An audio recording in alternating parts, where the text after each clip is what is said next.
Olá, meus irmãos, vamos dar continuidade à leitura do nosso tratado, no ponto 240 do capítulo 8º. Mas antes, vamos fazer a nossa oração diária, Vinde Espírito Criador. Glória ao Pai, ao Filho e ao Espírito Santo, assim como era no princípio, agora e sempre. Amém. Vinde Espírito Criador, visitai os corações dos vossos seguidores, preenchei com a graça do alto estes corações que vós criastes. Sois o Espírito Consolador, a dádiva de Deus Todo-Poderoso, a fonte de água viva, o fogo divino, a caridade, a unção invisível das almas. Vinde então com vossos 7 dons preciosos.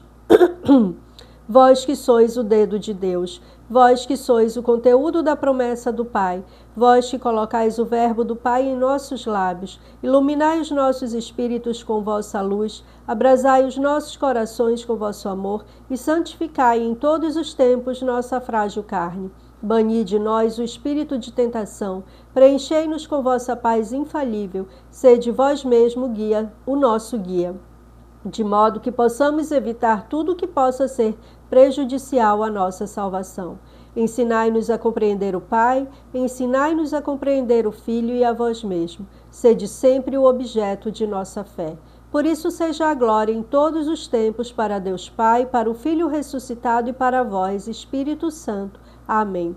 Enviai o vosso Espírito e tudo será criado, e renovareis a face da terra. Oremos. Ó Deus, que instruístes os corações dos vossos fiéis com a luz do Espírito Santo, fazei que apreciemos retamente todas as coisas segundo o mesmo Espírito e gozemos sempre de sua consolação. Por Cristo nosso Senhor. Amém.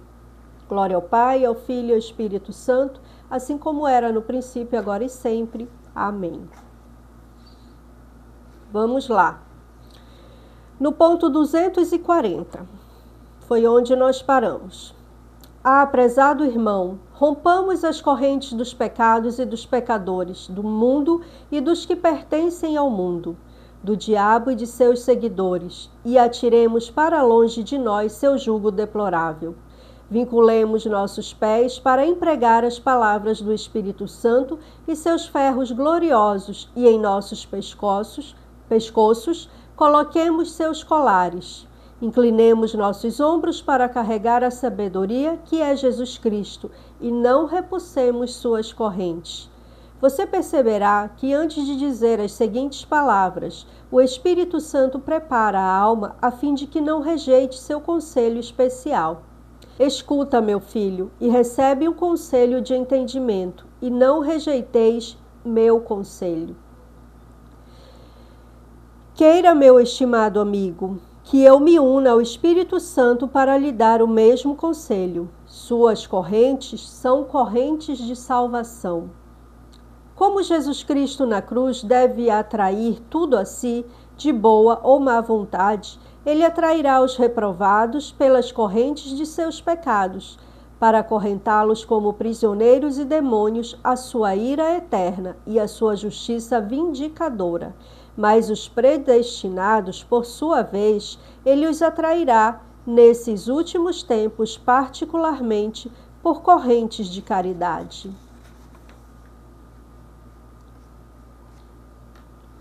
Esses escravos de amor a Jesus Cristo, ou acorrentados a Jesus Cristo, podem portar suas correntes ou no pescoço, ou nos braços, ou em torno dos rins, ou nos pés. O padre Vicente Carafa, 7º superior geral dos jesuítas, que morreu em odor da santidade em 1643, trazia consigo, como prova de sua servidão, um círculo de ferro nos pés, e dizia que o que mais lhe doía era não poder arrastar publicamente a corrente. A Madre Inês de Jesus, da qual falamos acima, lá no número 70 do nosso tratado, ela usava uma corrente de ferro ao redor dos rins. Outras pessoas a trouxeram no pescoço, como penitência pelos colares de pérolas que usaram quando eram do mundo. Outras aprenderam ao braço para não se esquecer durante o trabalho de que são escravas de Jesus. Devoção especial ao mistério da encarnação. É a nossa quarta prática. Manifestarão uma devoção singular pelo extraordinário mistério da encarnação do Verbo no dia 25 de março, que é o próprio mistério desta devoção, porquanto foi o próprio Espírito quem inspirou essa devoção. Primeiro, para que se possa honrar e imitar o exemplo inefável do Deus Filho, que quis depender de Maria para a glória de Deus, seu Pai, e para a nossa salvação. Dependência essa que se manifesta especialmente no mistério de Jesus, que se faz prisioneiro e escravo no ventre da Divina Maria, e depende dela para o que quer que seja. Segundo, a fim de que se glorifique... Cadum, bora voltar? A quarta prática, devoção especial ao mistério da encarnação. Manifestarão uma devoção singular pelo extraordinário mistério da encarnação do Verbo no dia 25 de março, que é o próprio mistério desta devoção, porquanto foi o próprio Espírito Santo quem inspirou esta devoção.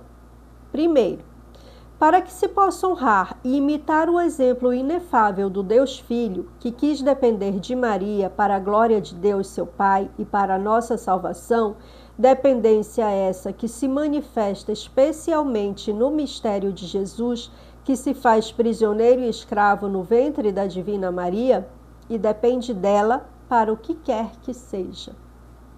Segundo, a fim de que se glorifique a Deus pelas graças inigualáveis concedidas a Maria, sobretudo por tê-la escolhido como sua digníssima mãe, escolha que se concretizou nesse mistério. Tais são as duas principais finalidades da escravidão de Jesus em Maria. Observe, por gentileza, que digo reiteradas vezes, o escravo de Jesus em Maria, a escravidão de Jesus em Maria. De fato, como inúmeros devotos fizeram até agora, é possível dizer o escravo de Maria, a escravidão da Santa Virgem. Entretanto, considero mais adequado dizer a escravidão de Jesus em Maria.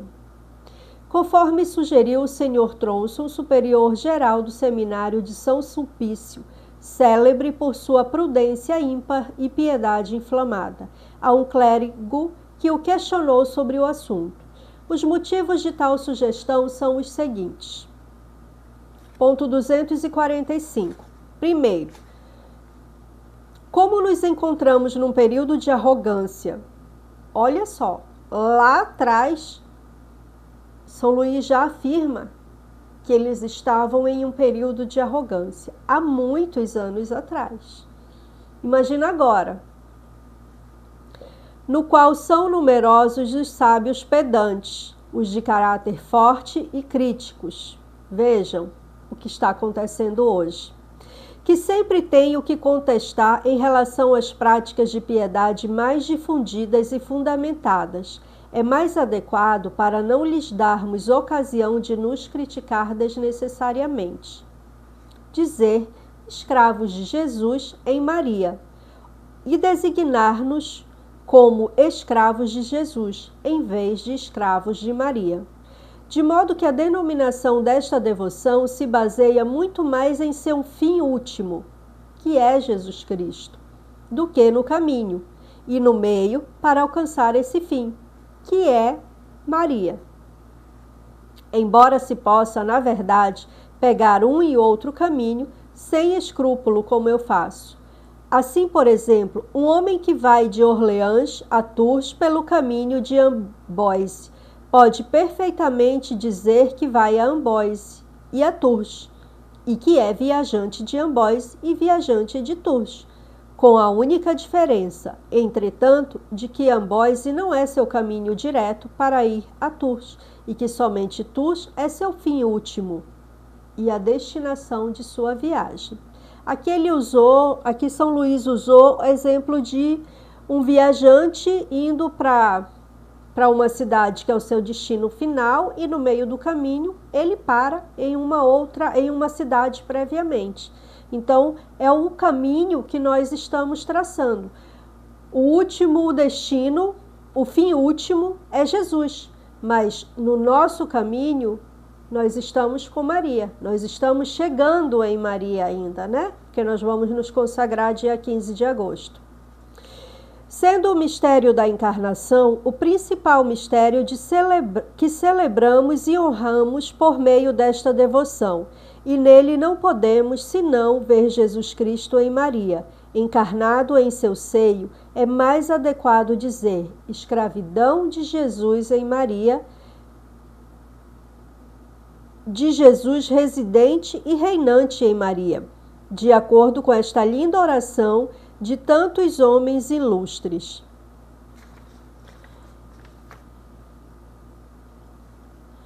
Ó Jesus, vivo em Maria, vinde e vivei em nós, em vosso espírito de santidade. Eu completei aqui.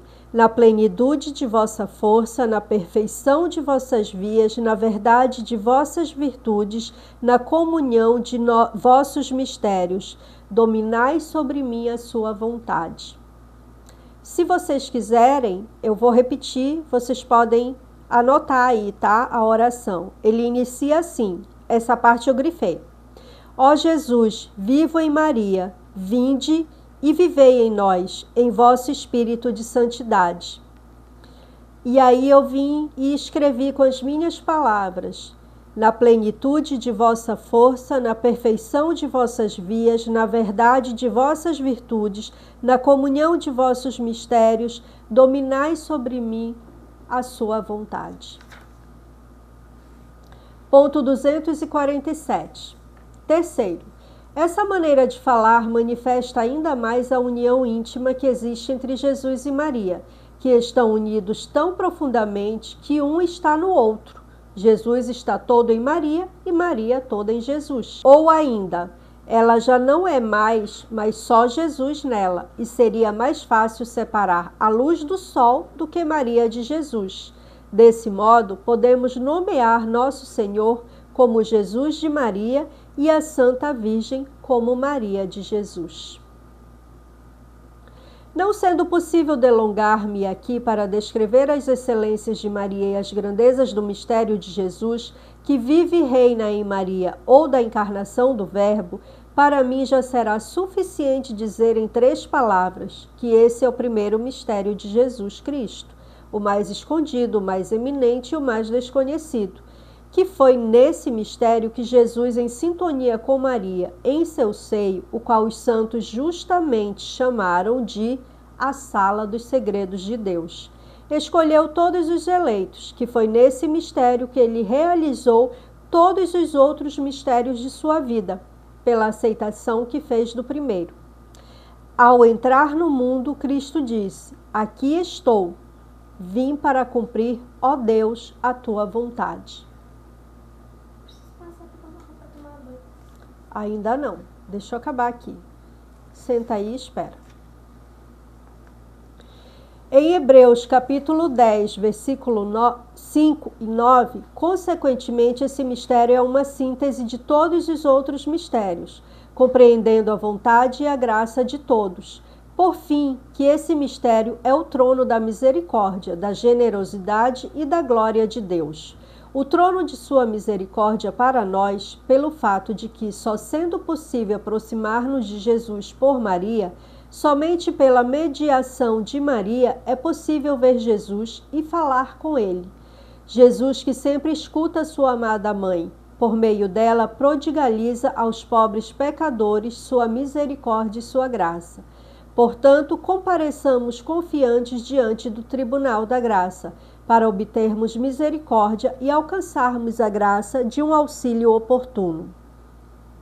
Hebreus capítulo 4, versículo 16. O trono de sua generosidade por Maria, já que tendo esse novo Adão habitado nesse verdadeiro paraíso terreno, ele aí operou tantas maravilhas de modo oculto que nem os anjos nem os homens podem compreendê-las. Por isso os santos aclamam Maria como magnificência de Deus, como se Deus não fosse magnificente senão Maria. É aí que o Senhor será poderoso para nós. O trono da glória do Pai, porque de modo perfeito e eficaz em Maria, Jesus apaziguou seu Pai. Irado contra os homens, restaurou efetivamente a glória que o pecado lhe havia arranhado, e mediante o sacrifício que fez de sua vontade de si mesmo, lhe deu mais glória do que jamais lhe dariam todos os sacrifícios da antiga lei. E, por fim, deu-lhe uma glória infinita que ele jamais recebera de homem algum. Quinta grande devoção à Ave Maria e ao Terço. Com grande devoção recitarão a Ave Maria, ou saudação do anjo, cuja importância poucos cristãos conhecem, mesmo os mais esclarecidos, no que diz respeito ao valor, ao mérito, à excelência e à necessidade dela. A Santa Virgem precisou aparecer inúmeras vezes a grandes santos de vasta erudição para lhes indicar o mérito dessa oração, como a São Domingos, São João Capistrano, o bem-aventurado Alain de la Roche. Esses grandes homens dedicaram livros inteiros às maravilhas e eficácia dessa oração para converter os pecadores. Eles anunciaram e pregaram o alto e bom som que a salvação do mundo teve início com a Ave Maria, de modo que a salvação de cada um em particular está vinculada a essa oração. Também proclamaram que essa oração trouxe o fruto da vida à terra seca e estéril, e quando bem recitada, tem a virtude de fazer brotar em nossas almas a palavra de Deus, produzindo o fruto da vida, que é Jesus Cristo. Eles definiram a Ave Maria como um orvalho celeste. Volta lá, Cadu. Eles definiram a Ave Maria como um orvalho celeste que irriga a terra, isto é, a alma para fazê-la dar seu fruto no tempo certo. E afirmaram que uma alma que não é irrigada por essa oração ou orvalho celeste não produz nenhum fruto, a não ser espinhos e ervas daninhas, estando perto de ser maldita. Eis que a Santíssima Virgem revelou ao bem-aventurado Alain de la Roche, como consta em seu livro sobre a dignidade do rosário. Saiba, meu filho, e difunda-o a todos, que um sinal provável e próximo da condenação eterna é ter aversão, indiferença e negligência em recitar a saudação do anjo, que serviu de reparação para o mundo inteiro. Essas são palavras que trazem consolo, apesar de também serem terríveis, e teríamos dificuldade em dar-lhes crédito se não tivessem em seu favor o testemunho desse santo homem e de São Domingos, como também de outros grandes personagens que vieram depois dele, com a experiência de vários séculos, pois sempre se observou que todos os que carregam a marca da condenação, como todos os hereges e os ímpios orgulhosos e mundanos, odeiam e desprezam o terço e a Ave Maria. Os hereges até aprendem a rezar o Pai Nosso e o fazem, mas em hipótese alguma a Ave Maria e o terço. Que lhes causam horror, prefeririam carregar uma cascavel a trazer consigo o terço. Também os orgulhosos, ainda que católicos, partilhando das mesmas inclinações de seu pai Lúcifer, menosprezam ou dão prova de indiferença pela Ave Maria, definindo o terço como uma devoção de mulherzinha, que só interessa aos ignorantes e àqueles que nem mesmo aprenderam a ler. No entanto, temos certo por experiência própria que todos aqueles e aquelas que têm as marcas da predestinação celeste recitam com grande gosto e sabor a Ave Maria, de modo que quanto mais são de Deus, mais apreço têm por essa benfazeja oração. Também isso a Santa Virgem revelou ao bem-aventurado Alain, logo após as palavras que acabo de citar. Ponto 251. Não sou capaz de dizer como e por que isso acontece, mas posso dizer que é certo que é assim. E não conheço melhor segredo para saber se uma pessoa é de Deus do que examinando se ela gosta de recitar a Ave Maria e o terço. Digo, ela gosta. pois pode acontecer que uma pessoa esteja natural ou sobrenaturalmente impossibilitada de rezá-la, mas ainda assim gosta de fazê-lo e de inspirar os outros a fazê-lo. 252. Almas predestinadas, escravas de Jesus em Maria, tenham como certo que a Ave Maria é a mais bela dentre todas as orações depois do Pai Nosso.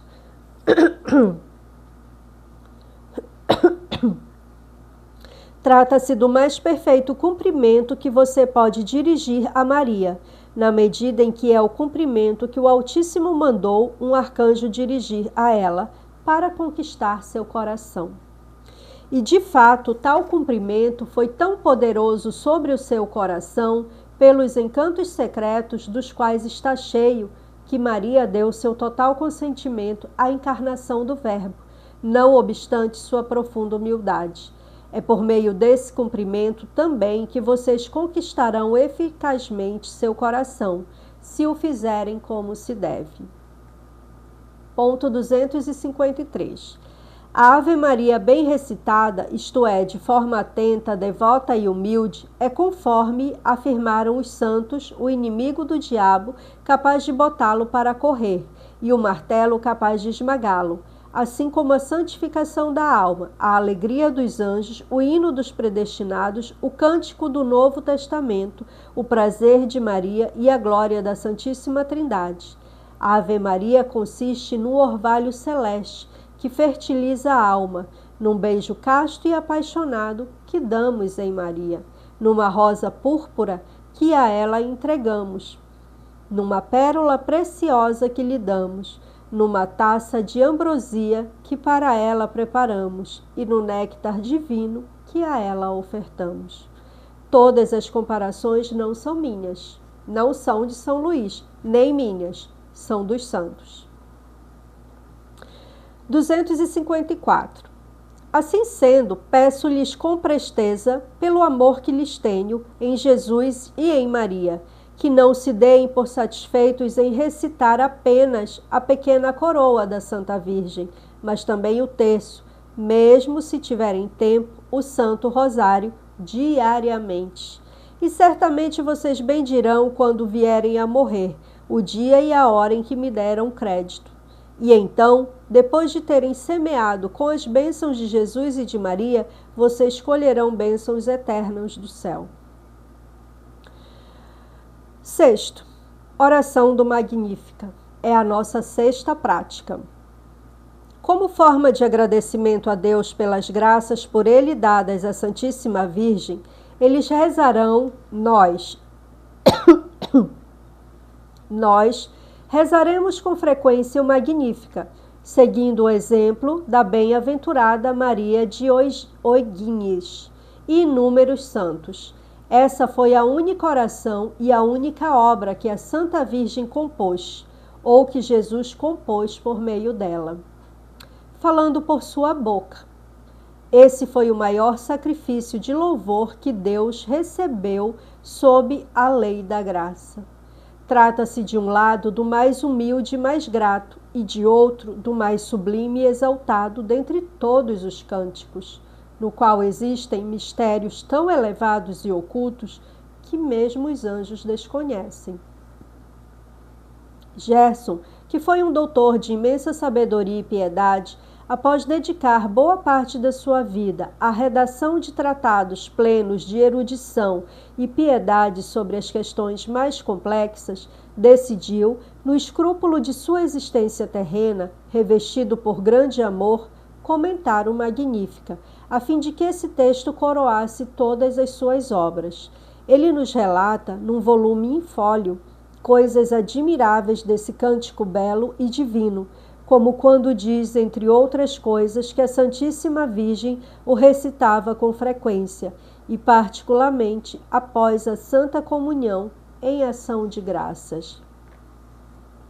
O erudito Benzônius, ao comentar o mesmo cântico, se refere a vários milagres realizados por virtude dele, e garante que os demônios tremem e fogem ao ouvir as seguintes palavras: ele agiu com a força de seu braço, dispersou os arrogantes de coração. Vamos parar por aqui. Peço a vocês que façam a leitura em sua Bíblia, Lucas capítulo 1, versículo 51. E vamos retomar amanhã com o desprezo do mundo. Glória ao Pai, ao Filho e ao Espírito Santo, como era no princípio, agora e sempre. Amém. Ave do mar estrela, bendita Mãe de Deus, fecunda e sempre virgem, portal feliz do céu. Ouvindo aquele ave do anjo Gabriel, mudando de Eva o nome, trazei-nos paz do céu. Ao cego iluminai, ao réu livrai também, de todo mal guardai-nos, rodai-nos todo o bem. Mostra-se nossa mãe, levando a nossa voz, a quem por nós nascido dignou-se vir de vós. Suave mais que todas, ó Virgem sem igual, fazei-nos mansos puros, guardai-nos contra o mal. Ó dai-nos vida pura, guiai-nos para a luz, e um dia ao vosso lado possamos ver Jesus. Louvado Deus o Pai, divino sumo bem, com seu divino Espírito agora e sempre. Amém. Glória ao Pai, ao Filho e ao Espírito Santo. Amém. Fiquem com a paz de Jesus e o amor de Maria.